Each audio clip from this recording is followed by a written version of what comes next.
Lope era faide go. Igihe cyo kugira ngo Imana igufata amaboko mu kazi kawe, igihe cyo kugira ngo Imana igufata amaboko mu muryango wawe, igihe cyo kugira ngo Imana igufata amaboko mu mashuri yawe, igihe cyo kugira ngo Imana igufata amaboko muri business yawe, igihe cyo kugira ngo Imana igufata amaboko loweta ya zaigerefo moni wati erefo muko uri gutegura muri mariage uri gutegura ni iki gihe ugezemo. Abanzi bawe nibakureke kubera ko ntabwo bazagushobora, baracererewe. Ndabisubiramo, baracererewe, batarakwishe nk'urumogi, batarakwishe usambana, batarakwishe urara mu kabari, bataraguhitanye uri muri ibyo biyobyabwenge. Uyu munsi wakire Yesu nk'umukiza, ukagira intego nzima, ukava mu byaha, ntabwo bazagushobora.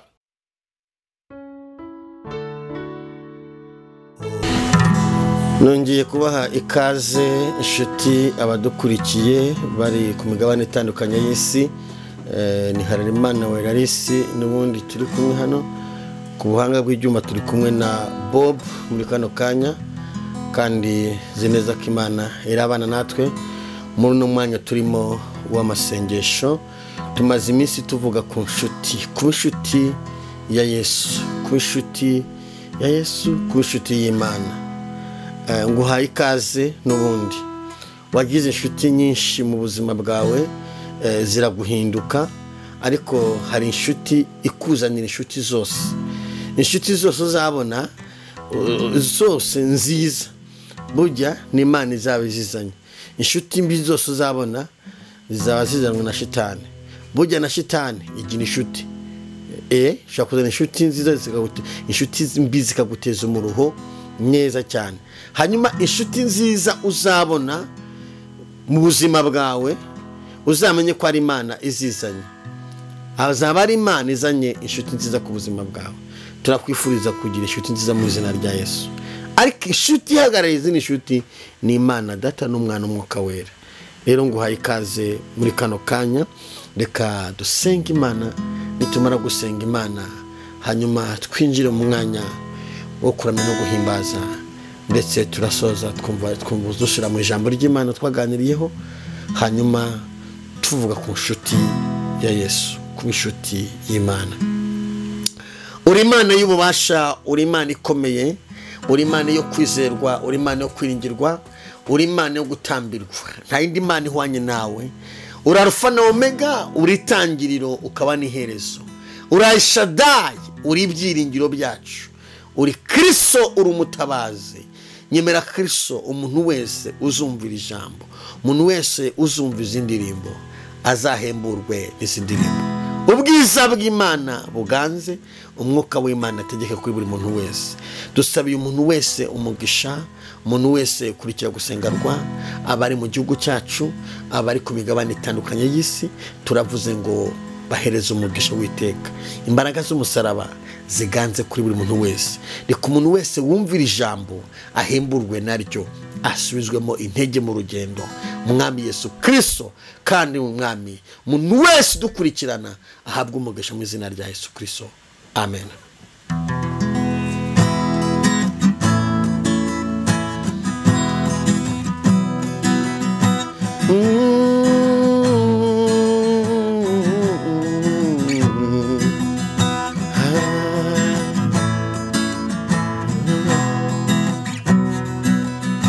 Haindi mani wanye nawe Mana we, oh. Haindi mani sanawe, ni wowe Mana wenyine. Haindi Mana yo kwizerwa, ni wowe Mana yo kwiringirwa, Mwami w'abami we.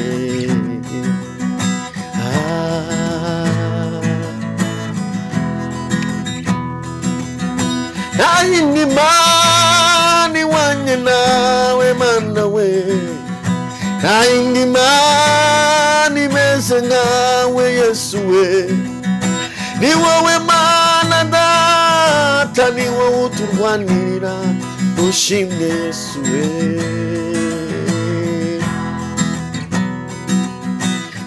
ni mani wanye nawe Mana we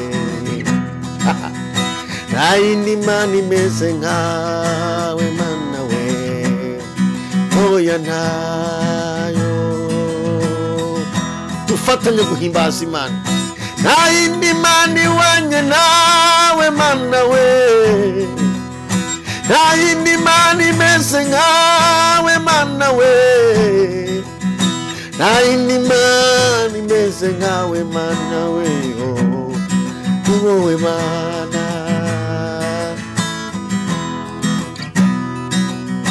uri umucunguzi w'ubuzima bwacu uri umucunguzi w'ubuzima bwacu watanze umwana wawe Yesu kugira ngo tubeho watanze umwana wawe Yesu kugira ngo ducungurwe ni wowe Mana ala pala sala ke uri umucunguzi w'ubuzima bwacu uri umucunguzi Mana we w'ubuzima bwacu watanze umwana wawe Yesu kugira ngo tubeho watanze umwana wawe Yesu kugira ngo tubeho ubishimirwe tewere fori Amanda na kitara shahabu ni mani meze nkawe Mana we ni mani wanye nawe Mana we ni mani kora nkawe Mana we ni umucunguzi w'ubuzima bwacu Mana we uri umucunguzi w'ubuzima bwanjye ubishimirwe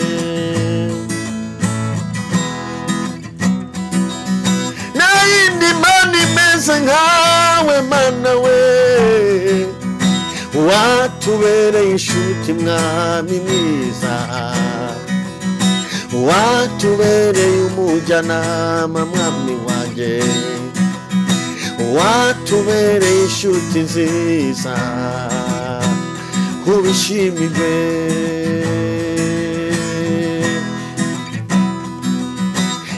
ni mani meze nkawe Mana we ni wowe Mana itarobanura ku butoni ni wowe se w'imfubyi ukaba umugabo w'abapfakazi ni wowe Mana pili ya sini mano laya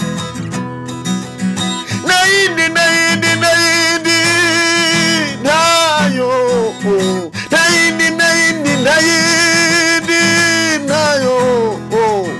ni wowe Mana yacu twizeye uri umucunguzi w'ubuzima bwacu Mana we ubishimirwe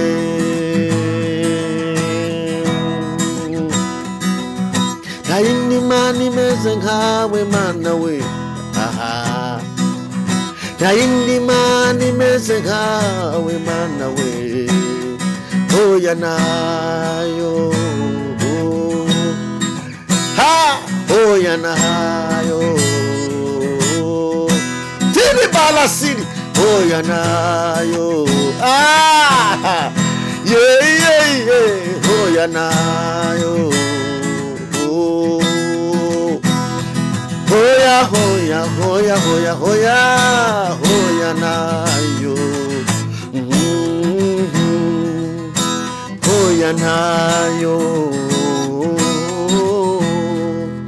nta yindi Mana imeze nkawe ni wowe Kristo wihagije ushimwe ndagira ngo twibukiranye ijambo twaganiriye kandi ijambo ry'Imana rirabohora ijambo ry'Imana rirakiza twasomye ijambo ry'Imana ayo tugorokaho muri Yesaya cy'umuhanuzi Yesaya ibice byaho 38 dusoma ku murongo wa mbere, turasoma tujya ku murongo wa kabiri.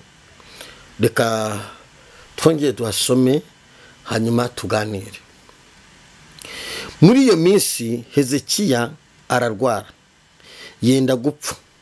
Bukeye umuhanuzi Yesaya mwene Amosi aramusanga, aramubwira ati, Uwiteka aravuze ngo, tegeka iby'inzu yawe kuko utazakira.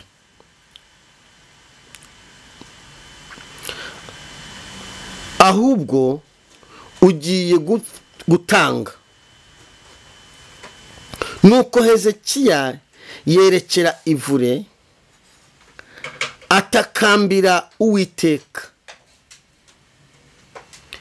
ati, ndakwinginze Uwiteka, uyu munsi wibuke ko najyaga ngendera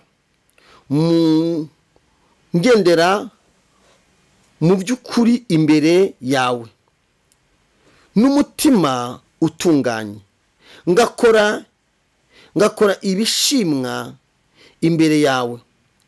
Nuko Hezekiya ararira cyane. Ku murongo wa 4, maze ijambo ry'Uwiteka rigera kuri Yesaya riti,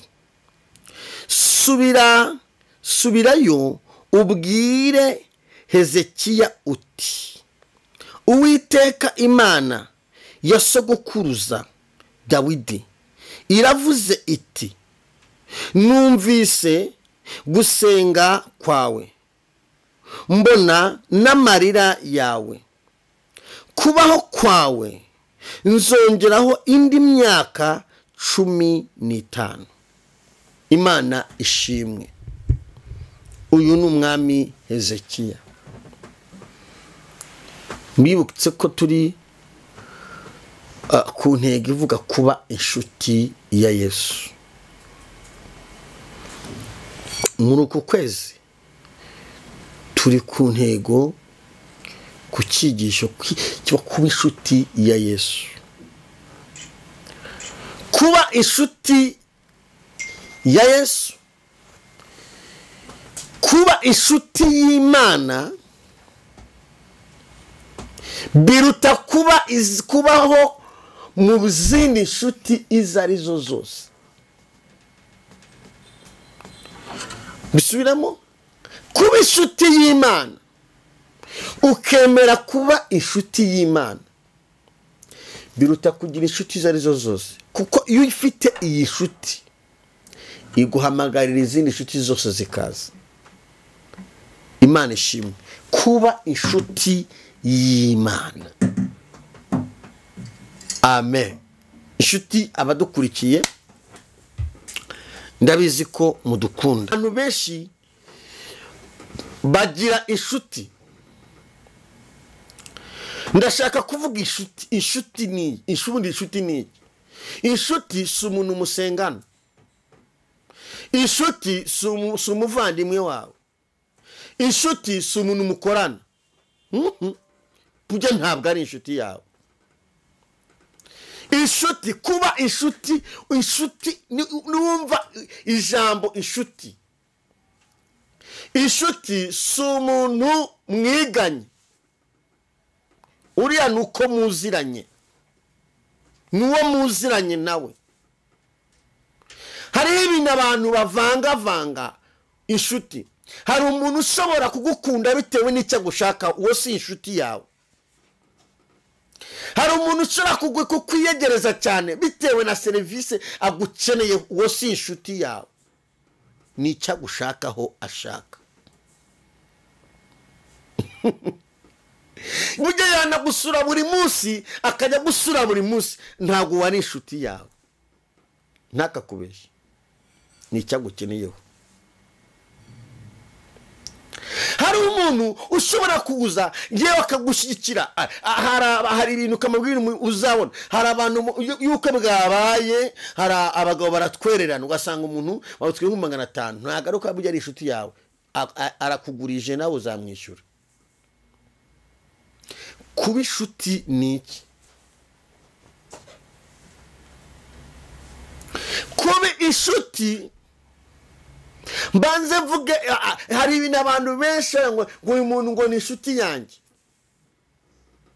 pasiteri kanaka ni inshuti yanjye, umushumba kanaka ni inshuti yanjye. wareba ubushuti arimo avuga, yewe wareba ubushuti arimo avuga ukibaza ubwo bushuti, inshuti ibaze uvuga ngo uri inshuti y'umuntu utamuzi utazi we, gusa uri inshuti? oya, kuba inshuti ni kuba inshuti. twagiye tubona kuba inshuti, hari abantu bashaka gusurana bagaturana bagatwerana bagafashanya, ariko atari inshuti, atari ubushuti, bitewe n'icyo agushakaho. kuba inshuti y'umuntu na nijoro bujya iyo ikangutse igutekerezaho. inshuti musangira akabisi n'agahiye. inshuti ntiyarya ngo irye ifate umushahara ry'uwa kabiri ry'uwa gatatu uri inshuti, reka da, iraguha. kandi inshuti ntibigombera ngo uyihamagare, iribwiriza. ikizakubwira ko ufite inshuti, umuntu uzabona ari kwibwiriza ku buzima bwawe, uzamenye ngo ni inshuti. inshuti iribwiriza ikaguhamagara, inshuti iribwiriza ikagusura, inshuti iribwiriza ikagukora igikorwa, kandi inshuti ntabwo igusiga mu mubabaro. iyo umuntu afite inshuti nziza ntigusiga mu mubabaro, no mu mubabaro wagize ntigusiga, no mu bibazo ufite ntiyagusiga, kuko ni inshuti. nawe yakumva waguharabitse ikunambaho, ariko kuko turi abantu bene data, kuko abantu ari abantu. hari igihe inshuti y'ubu byamubayeho. y'ubu yari afite inshuti nyinshi ari boss, afite inshuti nyinshi ari umukire, afite inshuti nyinshi, ahuye n'ibibazo, ahuye n'intambara, zose zimuvaho. ikizakubwira ko inshuti yawe ari iy'umumaro mu buzima bwawe, umunsi uzahura n'ikibazo uzamenya inshuti yawe iyo ari yo. uzamenya inshuti yawe kuko nimba ari inshuti yawe. umunsi uzahura n'ingorane uzahita umenya inshuti yawe. nawe uyu munsi umeze neza, uyu munsi ari sawa, uyu munsi bimeze neza, umva, bose bazaza bazakwita inshuti. bona akazi bazakwita inshuti. zamuka muri poromosiyo bose bazaza ubona ari inshuti. inshuti ku munsi mubi nugera uzayibona. ndakwifuriza kuba inshuti nziza. iri jambo ry'Imana turiho kuba inshuti y'Imana,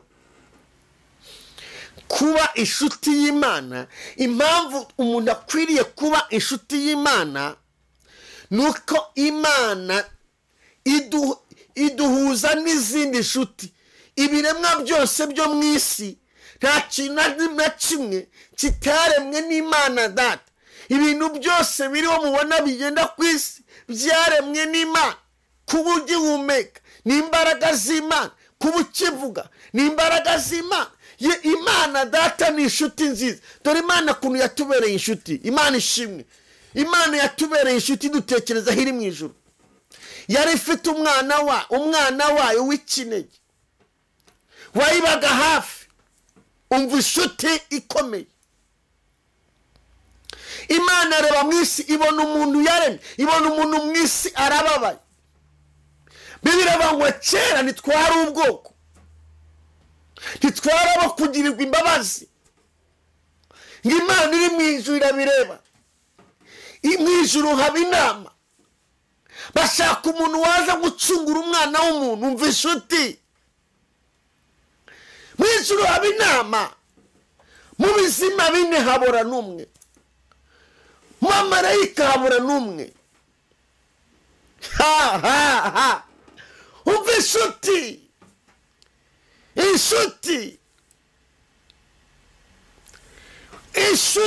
iruta izindi ngo bose bakavuga ati reka shwe ntabwo twabuva ntitwabishobora gucungura umwana w'umuntu biragoye ngo ariko inshuti bita Yesu ireba imibabaro izacamira avuga ati ngewe nzabishobora. Imana yemera gutanga umwana wayo nawe aremera araza tubera inshuti. Umva inshuti aratwitangira. Yesu yemera kuvukira mu muvure ahantu hagayitse hasuzuguritse, mu muvure w'inka, ahantu hagayitse. Simbizi nimba ushobora kumva umuntu waba aravukiye mu muvure w'inka. Simbizi niba wabona waba aravukiye mu muvure w'inka. Ni hahandi inka zishokera, ahantu inka bazitegurira amazi. Mu kiraro cy'inka haba hari umuvure inka zinyweramo. Naho Yesu, Imana ishimwe. Yesu yemera, Imana yemera gutanga umwana wayo. Imutanga kubera urukundo yari idukunze, kuko yabonaga yuko utazabaho nanjye nazabaho. Iyo Yesu ataza, ibintu by'itorero, ibintu byo gusenga ntabiba biriho. Ariko Yesu araza araducungura, atubera inshuti. Haleluya. Le pious atubera inshuti. Ncyama ngo Yesu yongera kubera inshuti mu buzima bwawe. Yesu araza atubera inshuti, yikorera ibyaha byacu, yikorera agahinda kacu, yikorera ibicumuro byacu, yemera kuvukira mu muvure, yigira umwana ari Imana, yigira uruhinja ari umwana, avukira mu mugore Imana wishimwe, avukira muri Mariya, yigira umwana ajya muri Mariya aratwita batamuteye inda, Yosefu ashaka no kubenga Mariya, ariko Imana irabimwemeza. Mwuka w'Imana amusoma, ariko aramusora, arabyemera. Umva inshuti ikugumaho, inshuti ikwiyegereza, inshuti mubana no mu rupfu, inshuti itagusiga, inshuti itagutererana. Ene waziri fore mandore pa inshuti, kuba inshuti ya Yesu. Aremereye acishwa bugufi, avuye mu ijuru. Haleluya. Kuba inshuti.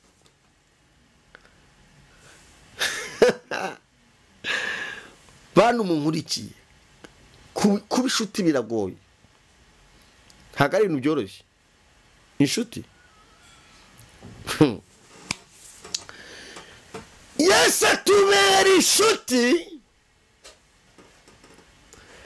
Aya mateka murayazi neza. Arakura, umva birazamuka, misiyo arayikomeza kugeza igihe aducunguye, amena amaraso, umubiri watanyagurwa, arababara, arakubitwa, ategwa icumu mu rubavu, yambika ubusa baramushinyagurira, ahura n'ibibazo bikomeye. Nta cyaha na kimwe Yesu yigeze, nta cyaha na kimwe Yesu yari afite, kubera ubushuti. Umva nkubwire, bishuti na Yesu,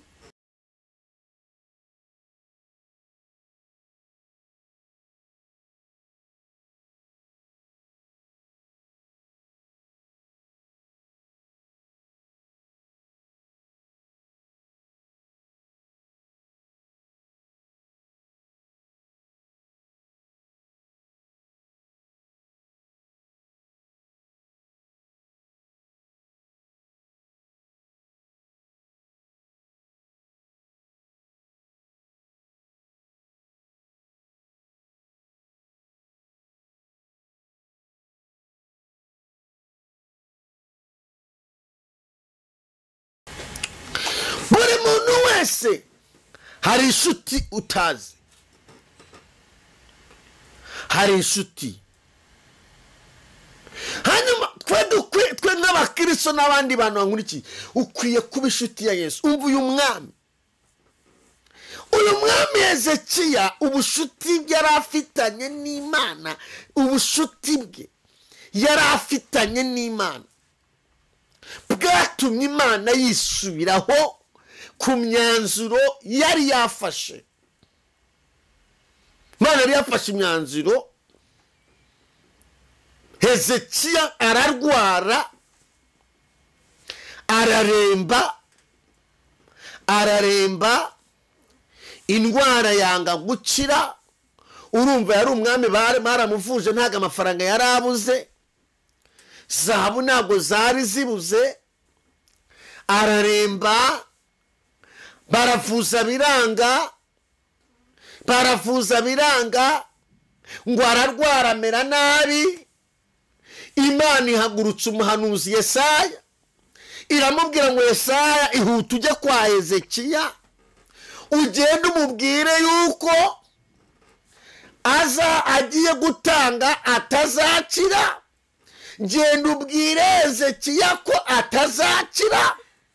Umuhanuzi ahaguruka n'ingoga, arirukanka, yumvira Imana, arahaguruka ajya kwa Hezekiya, aramubwira ati mwami nyiricyubahiro, mwami mwiza, nkubwire dore uko umwami Imana intumye, dore uko Imana intumye, iyi ndwara urwaye niyo kukwica, ugiye gutanga, ugiye gupfa, sezera ku bawe, tunganya ibyawe, ugiye gupfa, birarangiye. Hezekiya arabyumva, abitega amatwi arabyumvira. Hezekiya areba imishinga afite y'ubwami, hareba imishinga afite imbere, hareba ibyo yatangije, hareba ibikorwa afite, hareba ibintu byose ashaka azageraho, areba abana n'umugore, areba imbere y'Umwami Yesu, abona hari ibintu byinshi ataye. Bibiliya ivuga ngo Hezekiya arahindukira, areba ivure, areba hehe ivure. Hari umuririmbyi waririmbye aravuga ngo nitwitaye ku bidukurura, ntabwo twitaye ku biduca intege. Niwite ku biguca intege, niwite ku bikunabura, niwite ku majwi y'abadayimoni akubwira ngo urapfuye, niwite ku bakubwira ngo urasebye. Nimba uri inshuti y'Imana, Imana izagarura ubuzima bwawe. Imana ishimwe. Ngo yerekera ivure, Hezekiya yerekera ivure, ngo ararira cyane, arasenga, lope erefo de mandora. Hezekiya ahamagara Imana, arasenga, yinginga Imana.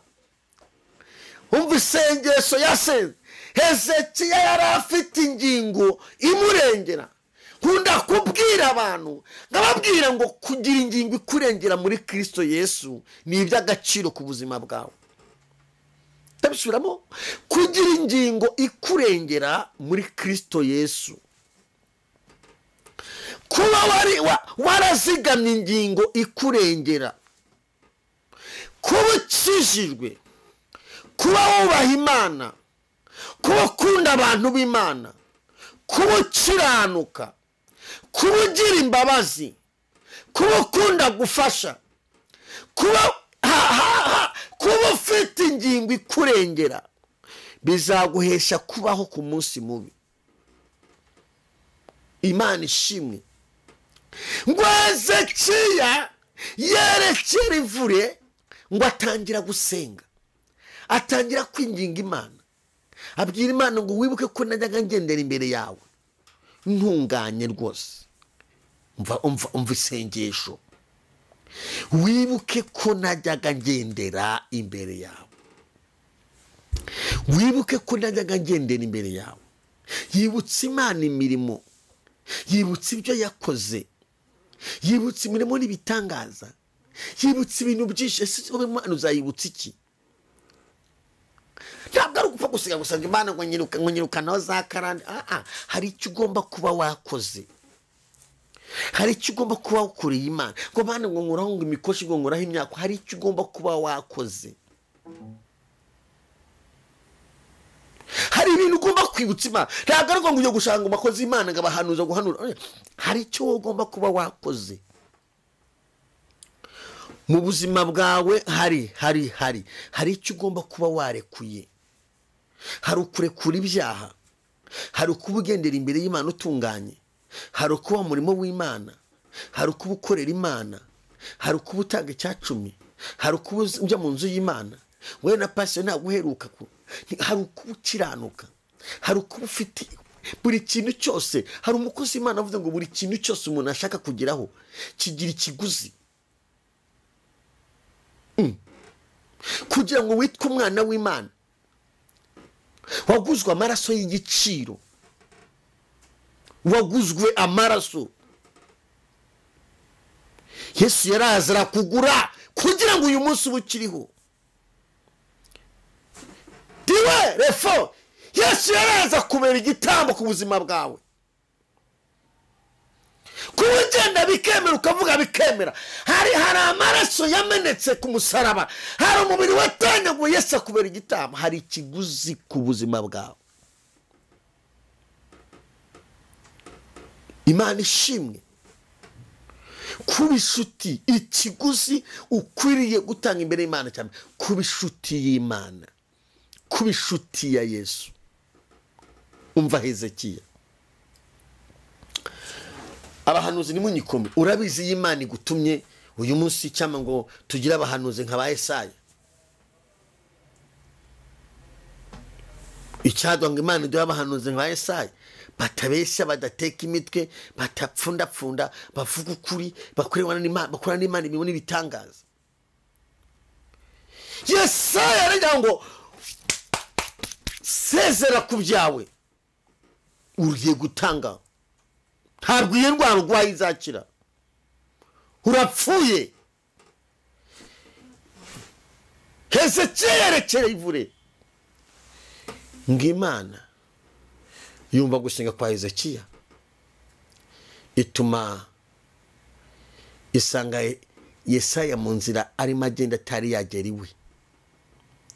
Imana iguhagurukiza Yesaya agaruka yongera hanura iby'amahoro ku buzima bwa mu izina rya Yesu. Imana ni guhagurukiza ba Yesaya. Imana ihagurukiza Yesaya mu rugo rwawe. Imana ihagurutse Yesaya mu kazi kawe. Imana ihagurutse Yesaya mu business yawe. Imana ihagurutse Yesaya mu mishinga yawe, agaruka yongera hanura. Lewata ere fori ya mandolai. Imana ni ihagurutse Yesaya. yewe Hezekiya we, Imana ni ihagurutse Yesaya ku buzima bwawe. Imana ni igarure Yesaya mu nzira, yongera ahanure iby'amahoro, iby'urupfu biveho, ibyo gutinyuka biveho, iby'agahinda biveho, iby'ibitutsi biveho, iby'inyuro biveho, erebo sinimo, ibyo gutinyuka biveho, orebo newa sinimo. Yesaya Imana ni yongera imugarure, yongera ahanure iby'amahoro ku buzima bwawe. Imana ibwira Yesaya ngo Yesaya mwana wanjye, numvishije gusenga kwa Hezekiya, numvishije kwinginga kwe, numvishije kurira kwe, numvishije gutaka kwe, amarira yatatse, amarira yarize nayumvishije, uburyo yanyinginze nabyumvishije. ubu nisubiyeho ndi Imana, ubu njye nisubiyeho, njyewe nisubiyeho. Yesaya atega amatwi. icyo rero si wowe wantumye, kandi ninjye wagutumye, ariko nisubiyeho. si wowe wantumye, si wowe wambwiye ngo ningende manura urupfu. nisubiyeho, numvishije gusenga ku mwana wanjye, numvishije gutaka ku mwana wanjye. ni erebota wasirifo mangonepa, umva itegeko. Muhanuzi ntabwo yiyoboraga, Imana ni imuyobora. nta muntu umukozi w'Imana wiyobora. nta nubwo Imana ufite ari izawe.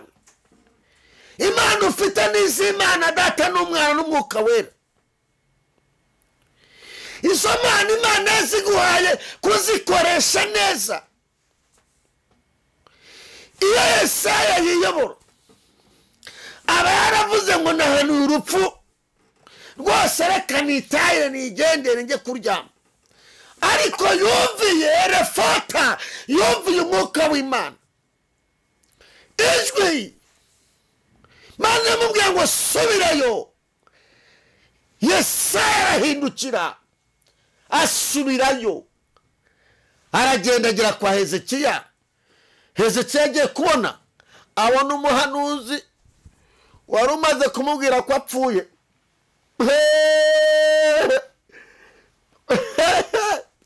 Nibategereje yuko ubu hari abategereje kuzapfa uyu mwaka urangira, hari abategereje ko iyo ndizaguhitana, hari abategereje yuko uzashazira iwanyu, hari abategereje yuko uzaseba, hari abategereje yuko urwo wubatse ruzasenyuka, hari abategereje yuko umva cyamunarije. Iyo ntibazi ko Imana Data hari n'igihe ibyo yanzuye yongera ikabivuguruza, biterwa n'isosi watetse yitwa kubaha Imana. Ikibazo uzibutse iki? Ntabwo Hezekiya yapfuye kuvuga ngo se, yavuze ngo wibuke ko najyaga ngendera imbere yawe. Yari yarakoze ibintu byinshi cyane yakoreye Imana. Imana ishimwe. Ngo umuhanuzi asubirayo, asubirayo. Iyo madamu wanjye atwite umwana dufite afite imyaka 2, abantu barampanuriye barambwira ati arapfuye da, urapfakaye birarangiye. Ni turapfakaye nawe rwose yo ngati urapfuye. Yewe yitegura nk'umuntu uzapfa, arabyitegura. Ndavuga ariko iyi Mana yanyubakiye kugira ngo mfakare nkiri muto, kandi imbere y'Imana bakuze Imana ati twose byarangiye. Ndagira ngo mbwire umuntu wese unkurikiye ko Imana yacu iyo wabanye nayo neza, iyo wakunzi wabaye inshuti y'Imana, urasaba ugahabwa. Hari umuntu wavuze ngo Imana niyisubiraho, Imana irigarura ku myanzuro yayo, irigarura. Ini niba hagiye kurimbuka yarigaruye. Hezekiya agiye gupfa, Imana yarigaruye ihindura imyanzuro. Iyo wabaye inshuti n'Imana, iyo wabaye inshuti n'Imana, hari ibintu biba wabyanga Imana ikavuga ati ubwo ari wowe ubyanze mwana wanjye, nanjye ndagushigikiye, mbyegezeyo, ndabisunitse. Hari intwaro dukwiye kwitwaza abakristo, hari intwaro dukwiye kwitwaza ubaha Imana. Wowe urikiye kuri urubuga kuri gusengarwa, aho uri ku migabane itandukanye y'isi, ndagira ngo mbwire intwaro ukwiye kwitwaza niyo kuba inshuti n'Imana. Niba utari inshuti ya Yesu, hari igihe kizaza ubura umuntu ukurengera ku munsi mubi. Wowe urikiri muri Amerika, wowe urikiri mu Bufaransa, wowe urikiri mu Bubiligi, wowe urikiri muri South Africa, wowe urikiri Malawi, wowe urikiri Mozambique, wowe urikiri ku migabane itandukanye y'isi, abantu badukurikiye, umva nkubwire kuba inshuti n'abantu, abantu baguhinduka. Wabaye inshuti na fiance, arakubwira ati nzagutembereza, ibintu byose nzabiguha, nzakunezeza. Ararapfukama aravuga ati sinzakubabaza none wirigurira wihanaguza. kuba inshuti ya Yesu niwe utaguhinduka. nuba inshuti ya Yesu azakuvura ibikomere watewe n'abantu. ibikomere ugendana watewe n'abantu, Yesu azabikuvura. hari ibyo watewe n'inshuti zawe, iziyita inshuti atari zo. hari izakubeshye zigushora mu byaha zibeshya ngo ni inshuti atari zo. nuba inshuti ya Yesu, Yesu azakuvura ibikomere. umva uko umwuka w'Imana ambwiye, nuba inshuti ya Yesu, igisuzuguriro kiri ku buzima bwawe kizakuvaho. nuba inshuti ya Yesu, uruzerero bagushyizeho ruzakuvaho. nuba inshuti ya Yesu, inyura abantu bagucurira zizakuvaho. ubuzima utuyemo ubwo ari bwo bwose Yesu yabuguhagurutsamo agahindura amateka yawe. yewe erefayidebo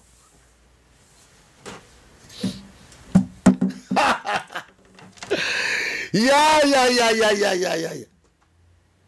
kuba inshuti ya Yesu.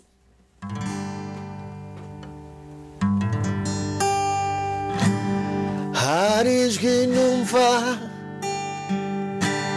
rihumuriza umutima, umva umutima wanjye uguwe neza. hari ijwi numva rihumuriza umutima,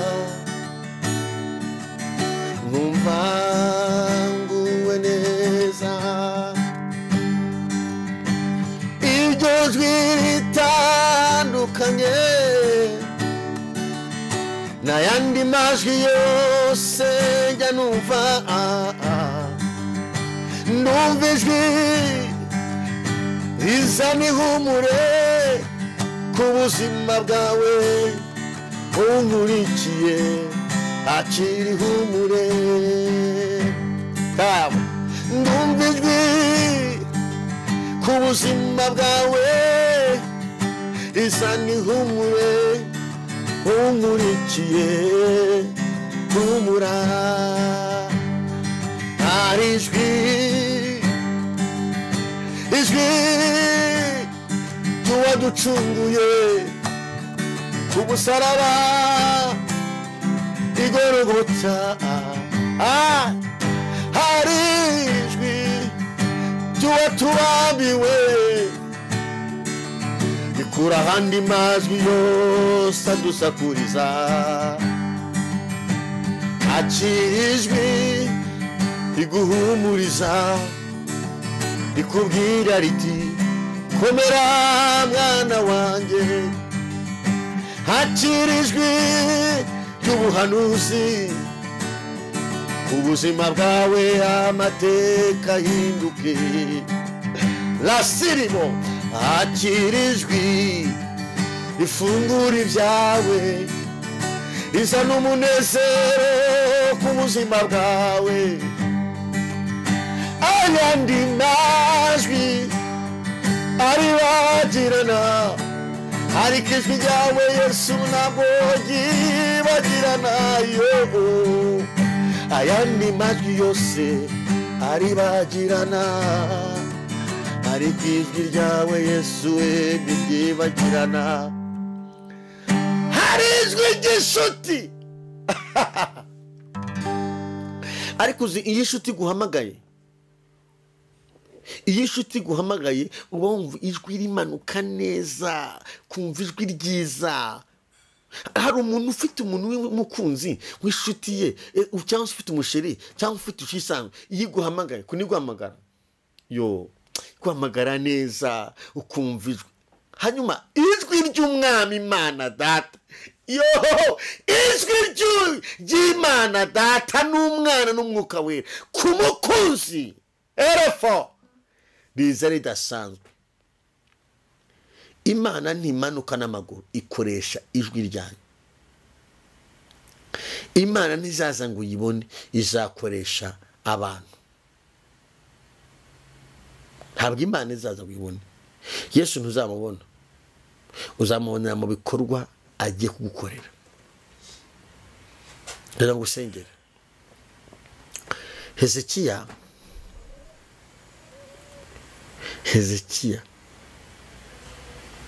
yongerewe imyaka 15 yo kubaho. Imvari yacu kuwe byarangiye, abantu bagati yapfe, byarangiye, birarangiye. Umuhanuzi yabihanuye, Ezekiya yarize avuga amagambo menshi ko uzasome iki gice uzabyumva. Avuga amagambo akomeye, avuga ibintu byinshi biranditse. Imana imutega amatwi, iravuga ati mwana wanjye wajya kugendera imbere yanjye, ndakwimanye. Nuba inshuti ya Yesu, Imana izakwimana. Nuba inshuti ya Yesu, Imana izakuzigama, Imana izakurinda ikimwaro. Kandi agira ngo Uwiteka Yesu aguhigira inshuti nziza mu kazi kawe. Iyo twabaye inshuti ya Yesu, tukaba inshuti y'Imana, tukaba inshuti y'Imana Data n'Umwana n'Umwuka Wera, batuzanira inshuti z'umugisha. Hari izo wagize ziguteza ibikomere, hari izo wagize ziguteza kumva wakiyahura, hari izo wagize zituma wanga abantu, hari izo wagize zikugusha mu mutego. Yesu agushakira inshuti z'umumaro mu izina rya Yesu. Hari izo wagize wumva ko abantu bose ariko bimeze. Yesu afite inshuti. Iyo twabaye inshuti na Yesu, Yesu adushakira inshuti, aduhuza n'inshuti z'umumaro. Iyo tubaye inshuti na Yesu, Yesu arahindukira akadushakira inshuti z'umumaro, zikaza zikatubera inshuti zituvura ibikomere. Nini waterebo enefori amandola. Iyo twabaye inshuti na Yesu, Yesu atuzana inshuti zituvura ibikomere, ziduhumuriza, zitugira inama, zituganiriza, ziduhugura, zidusengera. Inshuti akagenda yerekeza za zindi zihekenya amenyo, zirwanya ibyo uri gukora, zirwanya imvugabutumwa, zirwanya umurimo w'Imana, zirwanya imishinga yawe, Yesu aragenda akegezaho inshuti zishaka kukukenyura. Hari ziba zishaka kukwica, inshuti mbi zishaka gushyira mu rwobo. Imana izikurinde. Yarangiza akakuzana inshuti zikungura ibitekerezo, zikubwira komera, turi kumwe nawe. Hari abantu banga abandi bitewe n'ibyo bari gukora. Umuntu yaba ari gucuruza cyane, bakamwangira ko ari gucuruza cyane. Umuntu yaba ari kwiga cyane, bakamwangira yuko ari kwiga cyane. Umuntu yaba ari kubaka inzu, bakakwangira ko uri kubaka inzu. Munyumvire mw'abantu, kuna bazimu bagwira. Umuntu yarangiza kwiga metirize, bakamwangira ko yize metirize, bakavunika bagatanga yabo, bakajya gushaka amarozi, bakajya kurogesha kubera kurangiza kugira ngo utazagira akazi. Inshuti kandi mwene baraza, uraho neza, haleluya, mukozi w'Imana turagukunda, okay, urarangije kwiga, Imana yawe nakumbe muri wagusiga. Yesu agushakira inshuti zitameze nk'izo. Inshuti. Hari abantu babona umuntu atwaye imodoka, bakabazwa nuko atwaye imodoka. Umuntu akarara atarira, ariko abona utwaye imodoka akararizwa nuko atwaye imodoka. Ntimubona umurimo w'Imana turi gukora ahangaha kuri gusenga rwa. Ubu hari abantu barabarizwa nuko dukora uyu murimo.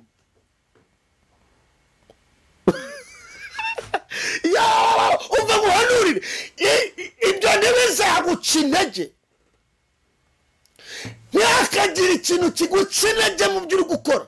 Yesu agushakira inshuti ni ibicantege byaje, ariko Yesu agushakira inshuti zivuga ngo komeza.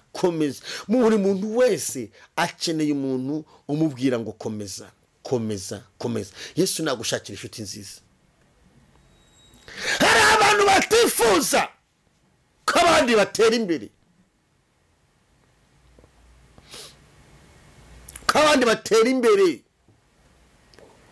bantu umuntu akarara asinziriye, atifuza ahora arwanya, atavanye amaboko mu mufuka ngo akore, agahora arwanya abari gutera imbere. Hari umukozi w'Imana wavuze ijambo aravuga ngo ukurwanya n'uwo wasize. Ni umuhanga cyane, ndamwemera cyane, nta mbabazi. Yaravuze ngo ukurwanya n'uwo wasize, uwagusize ntiyakurwanya. Yesu rero ajya dushakira inshuti zidufata amaboko. Uwo mwanya wahawe, uwo mwanya wicayemo, hari abagiye kukurwanya kubera ko wicaye muri uwo mwanya, ariko Yesu agiye kugushakira izindi nshuti ziguheka mu buryo bwo mu mwuka, zinaguheke mu buryo bufatika. Erewaga kosi ni mandora. Impamvu umurimo w'Imana uhoramo intambara ni ukubera iki? Hari abantu bashinzwe kurwanya iterambere, bashinzwe kurwanya umurimo w'Imana. Mwami Yesu, Imana igushakira inshuti refo enema zigufata amaboko. Washinga umurimo w'Imana, wagira ishyaka ry'umurimo w'Imana paka kurwanya. Niyo mpamvu mu madini, mu nsengero zitandukanye, ahantu hariho hose usanga intambara zihari, kubera ko hari abantu, hari inshuti mbi. Hari abarara amajoro, bakarara amajoro batekereza uburyo baguhenura kuri iyo ntebe. Ariko umva uko ijambo ry'Imana, umva uko umuririmbyi yaremye, Imana iri ndabisiraheli ihoriri maso nisinzira. Imana iri ndabisiraheli ihoriri maso nisinzira. Nizemera kw'ibirenge byawe biteguza, ikurinda nabw'inkunikira nisinzira. Imana iri ndabisiraheli ihoriri maso nisinzira. Ntabwo Imana yacu isinzira, kubera ko irabizi neza ko abakurwanya badasinziriye. Abakuroga bahora bakanuye amaso bashakisha uburyo baguhitana, ariko ntacyo bazagutwara, kuko Imana iri kumwe nawe. Imana iturinda, turasinzira nisinzira, turagenda ikatujya imbere. Budutwara imodoka ikagenda imbere y'amapine, wakicara kuri moto ikagenda imbere ya moto muri kaburimbo. Ntabwo igenda yicaye kuri moto, ahubwo ijya imbere ikajya igenda iringaniza iby'abanzi bawe bateze. Imana ishimwe, ikagenda iringaniza iby'abanzi bawe bateze mu nzira. Umva uko umwuka w'Imana ambwiye, abanzi bawe nibashaka bakureke, bahindukire bamuhe inshuti, kuko ntabwo bazakuraho ibyo Imana yagambiriye ku buzima bwawe. Ntabwo bazi ahantu Imana yakuvanye, ntabwo bazi ipfa Imana yagusimbukije, ntabwo bazi ubuzima Imana yagukijemo wakuriyemo, ntabwo bazi ubutaha Imana yakuvanyemo, ntabwo bazi ibikomere, ntabwo bazi. Abanzi bawe nibashaka bagaruke mwiyunge, bakwiwomeho, kuko ntabwo bazi icyo Imana yavuganye nawe. Imana yagutanzeho umwana wayo w'ikinege kurebo defo, kugira ngo ubeho ube umunyamumaro mu muryango wawe, mu gihugu cyawe, muri famiye yawe, mu itorero ryawe. Abanzi bawe mbagira inama, niba bari kunyuma, ndabagira inama yo kugaruka bakiyunga nawe, kuko ntibazagushobora. Niko umwuka w'Imana ambwiye. Bizarangira bafashwa n'ikimwaro. Reka mbabwire Imana, iyo twabaye inshuti n'Imana, ibiturwanya bifatwa n'ikimwaro, ibitubuza amahoro bifatwa n'ikimwaro, ikuzimu bafatwa n'ikimwaro. Reba kugira ngo umuntu agutange amafaranga, narangiza abona Imana ikugiriye neza. Tawaziri moreka dewe sinimandore pa. Bakaguteza umutwe kugira ngo utajya mu kazi, bakaguca umugongo kugira ngo utajya mu kazi, ukajya kwa muganga bagashaka indwara bakayibura, bakaguteza guhora ushishira, bakaguvunagura, ukabyuka wavunaguritse, ukagenda ukaba igisenzegere, ugashaka indwara ukayibura, abaganga bagashakisha bakaguheba. Nawe ni ukugira ngo udindire. Umva uko Umwuka w'Imana ambwiye, kubera kuri kuba inshuti na Yesu, Yesu aje kugufata amaboko akubwire ngo mwana wanjye komera ndi kumwe nawe. Igihe cyo kugira ngo Imana igufate amaboko imbere y'abakurwanya ni iki gihe. Lope erafide God. Igihe cyo kugira ngo Imana igufate amaboko mu kazi kawe, igihe cyo kugira ngo Imana igufate amaboko mu muryango wawe, igihe cyo kugira ngo Imana igufate amaboko mu mashuri yawe, igihe cyo kugira ngo Imana igufate amaboko muri business yawe, igihe cyo kugira ngo Imana igufate amaboko noweta yazayigerefo moni wati erefo mu uri gutegura, muri mariage uri gutegura, ni iki gihe ugezemo. Abanzi bawe nibakureke kubera ko ntabwo bazagushobora. Baracererewe, ndabisubiramo, baracererewe, batarakwishe nk'urumogi, batarakwishe usambana, batarakwishe urara mu kabari, bataraguhitanye uri muri ibyo biyobyabwenge. Uyu munsi wakire Yesu nk'umukiza, ukagira intego nzima, ukava mu byaha, ntabwo bazagushobora. Baracererewe. Loite erefoy, baracererewe. Ijuru uzaribona, n'ibyano mu isi uzabibona. Umva, kubaha Imana kwawe kuzatuma ibyano mu isi ubibona. Umugisha Imana yageneye abera, ubugingo uzabubona, ariko n'umugisha Imana yageneye abubaha Imana nawe uzawubona. Anawate erefoy newasa contre mandolai. Umugisha newazini Imana, Imana yageneye abubaha Imana, umugisha Imana yageneye abakozi b'Imana, umugisha Imana yageneye abanyamasengesho, umugisha Imana yageneye abantu bitanga, umugisha Imana yageneye abubaha Imana, abakorera Imana. Buri muntu wese afite uko akorera Imana. Ntabwo nzajya kwigisha, ntabwo hari ibyo nazakora. Hari umuntu wavuze impano zose ziruzuzanya. Ntabwo abantu bose bakora ibintu byose bimwe. Niba abantu bose bakoze ibintu byose bimwe, ubuyobe bwaba bwaje. Umugisha Imana yakugeneye ere wasini Imana uzawubona, kandi n'ijuru uzaribona. Abanzi bawe baracererewe. Uyu munsi uri kugenda uba inshuti n'Imana, uyu munsi uri kugenda uba inshuti n'Imana. Wajya gusomanuka mu mutima urakuriye, wajya gusamanuka mu mutima urakuriye, wajya kwibuka mu mutima urakuriye. Kera wumvaga ari ibintu bisanzwe. Iyo kera wumvaga ari ibintu bisanzwe, ariko uyu munsi ujya gukora igifuti ukumva umutima urasimbutse. Kera wumvaga ari agashikarete uri kurya, wumvaga ari, ariko uyu munsi urajya gukora igifuti ukumva umutima urakuriye. Wajya gusambana ukumva umutima urakuriye, wajya gutukana ukumva umutima urakuriye, wajya kwiba ukumva umutima urakuriye.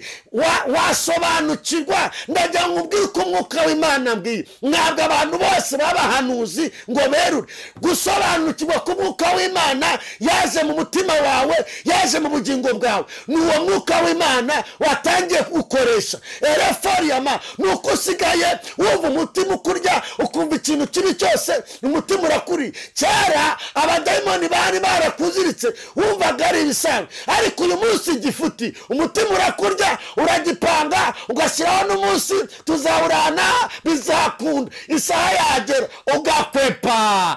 Abanzi bawe nibakureke barakerewe. None bodewa umva Imana irambwiye ngo abanzi bawe batarakwiciye muri kiriya Kigali. Ndakuraye umwuka w'Imana arambwiye batarakwiciye muri kiriya Kigali. Ntugikenye, ntugisebye, ntugicumbye umwotsi niko bavuga, ntabwo ukirushe, ntabwo kibaye ikirumbo. Imana ikurinze kuba ikirumbo. Barakererewe, barakurubana ntibizakunda, barakurarika ntuzajyayo, baragutumira ntuzajyayo, barakubwira ngo babonye abana beza ntuzajyayo. Yesu yaragufashe kugira ngo rebori ya mandora ubu munyamugisha. Abari kukuroga barakererewe, abari kukugambanira barakererewe, abari guca ibico barakererewe, abari guhimba inzandiko mpimbano barakererewe. Dufite ingingo iturengera. Uzasoma mu gitabo cy'Imigani ibice 21 ku murongo wa 30 uzasome uzasanga ingingo ikurengera. Haranditse ngo nta bwenge cyangwa ubuhanga cyangwa inama byabasha kurwanya Uwiteka.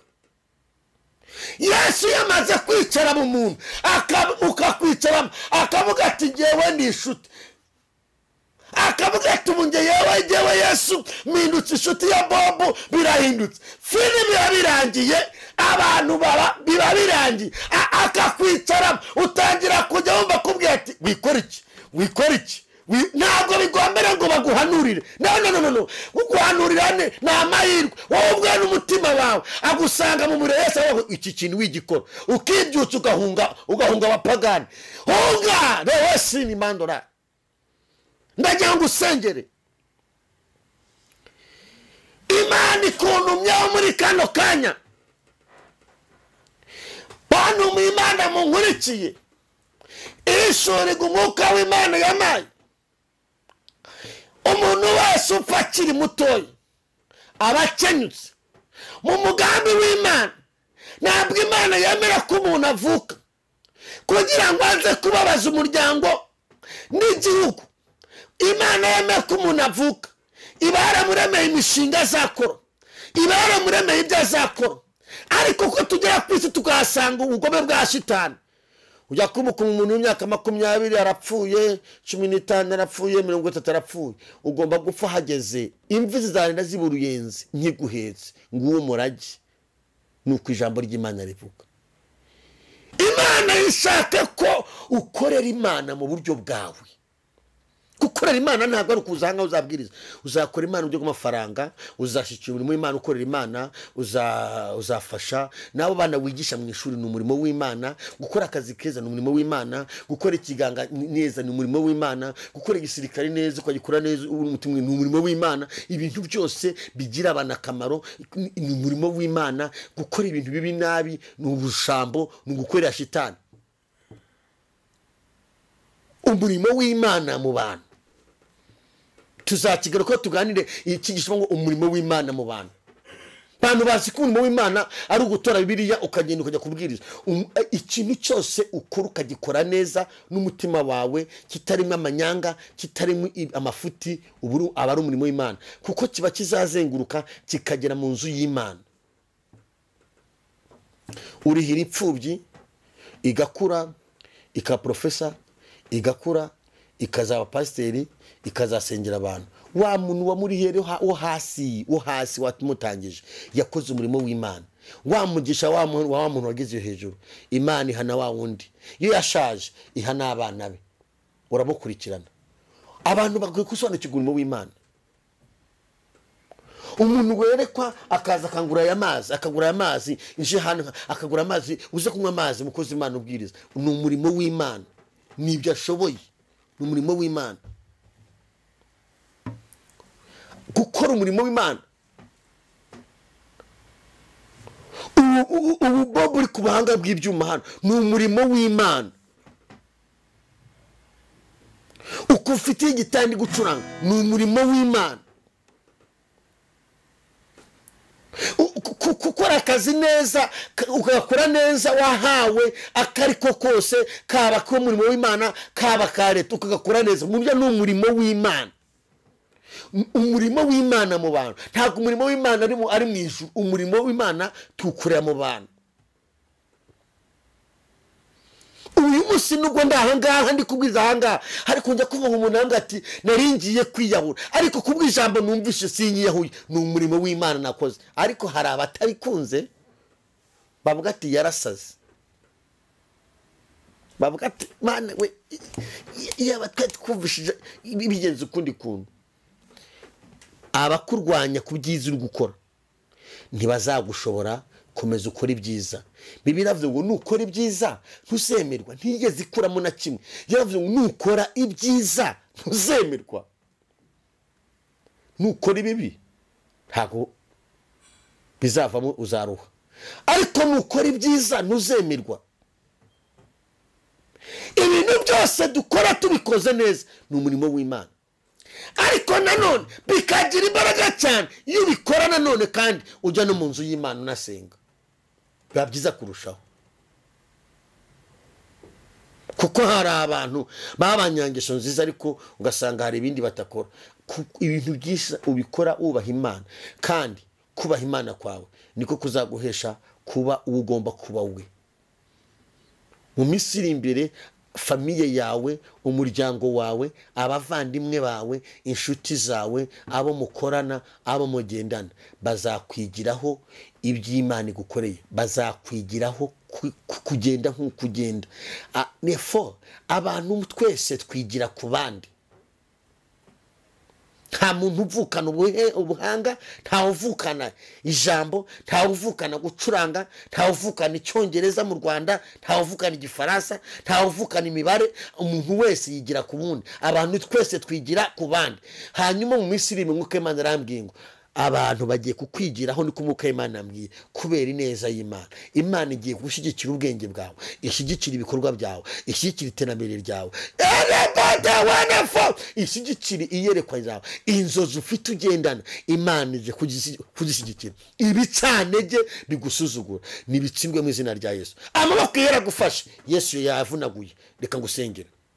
hari amaboko atagaragara y'amarozi, y'abapfumu, y'imyaku, bituma ibintu byose upanga bihora mu mishinga. ibintu byose byaheze mu mishinga bihera mu mpapuro, ntibijya kumugaragara. ayo maboko Yesu yarukuntu yakonje, yayafasha arakonje, arahisha, arafata, aravunagura, ashyira hariya.